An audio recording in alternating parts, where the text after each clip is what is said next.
মুদ্রাস্ফীতি ও দ্রব্যমূল্যের হ্রাস বৃদ্ধির আলোকে শ্রমজীবী মানুষের ন্যায্য মজুরি নিশ্চিত করে বিএনপি ঘোষিত ৩১ দফা বাস্তবায়ন শীর্ষক মতবিনিময় সভা অনুষ্ঠিত হয়েছে।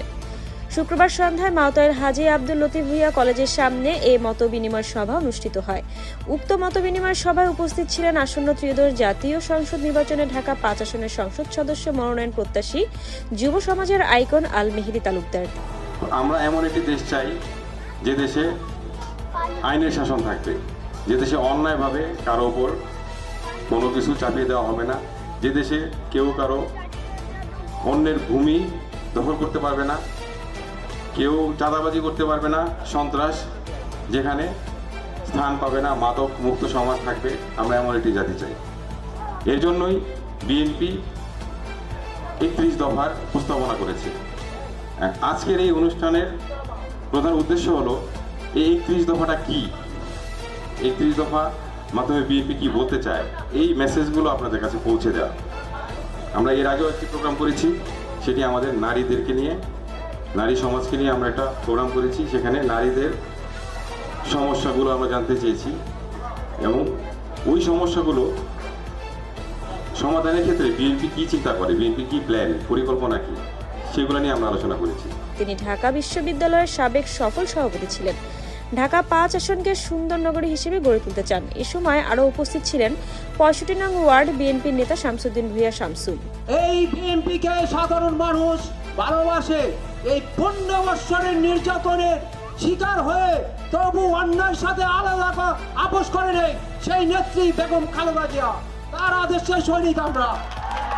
কারণ এখন যারা আমরা বিএনপি করি, বিএনপি নেতৃত্ব দেয়, তারা শুধু নিজের প্রতিষ্ঠা করার জন্য বিএনপি আমরা চাই না। আমরা চাই বিএনপি নেতারা সাধারণ মানুষের পাশে দাঁড়াবে, সাধারণ মানুষের সুখের সাথী হবে। এই বিএনপি আমরা দেখতে চাই এবং প্রত্যেকটা আসনে আমরা যোগ্য লোক দেখতে চাই। অযোগ্য লোককে মানুষ ভোট দিবে না।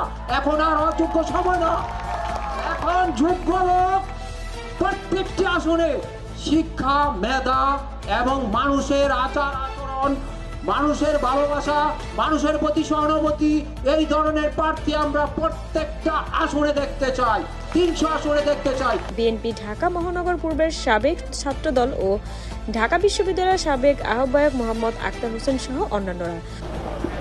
শিশুশ্রম শুধু সামাজিকভাবে নিষিদ্ধ না, এটা ধর্মীয় দৃষ্টিকোণ থেকে চিন্তা করলে এটার প্রতি বিধিনিষেধ রয়েছে। শিশুরা কোমলমতি, তারা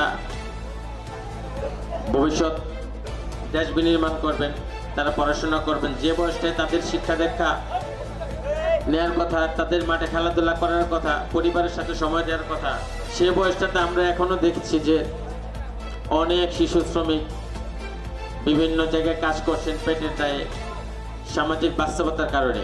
বিএনপি সবসময় শিশু শ্রমের বিপক্ষে।